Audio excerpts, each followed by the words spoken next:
Le déploiement de troupes russes en Crimée a sonné le branle-bas de combat dans les couloirs de l'Union européenne. Réunis en sommet jeudi dernier à Bruxelles, les dirigeants des 28 ont répliqué en ordonnant la suspension immédiate des négociations de libéralisation des visas, mais aussi des préparatifs diplomatiques en vue du G8 de Sotchi au mois de juin. Ils ont enfin brandi la menace de sanctions. Toute autre tentative de la Russie pour déstabiliser davantage l'Ukraine aurait des conséquences graves et étendues sur les relations entre d'un côté l'Union européenne et ses États membres et de l'autre la Fédération de Russie, notamment dans les domaines économiques. Si l'arme économique venait à être sérieusement utilisée, beaucoup d'experts estiment que tout le monde serait perdant.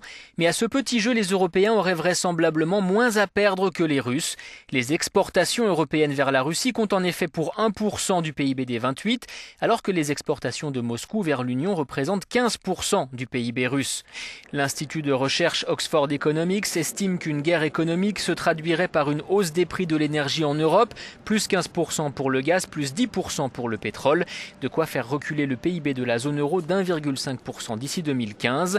Côté russe, un embargo sur 80% de ses ventes énergétiques ferait reculer son PIB de 10% d'ici fin 2015 et Oxford Economics table sur une chute du rouble accompagnée d'une flambée inflationniste.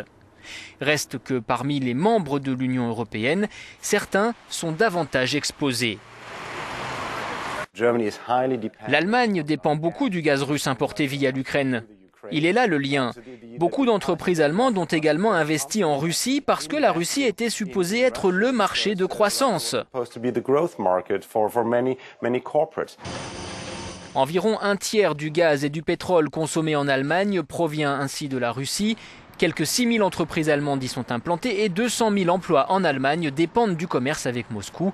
Autant d'arguments à même d'inciter Berlin à convaincre Moscou de s'asseoir à la table des négociations.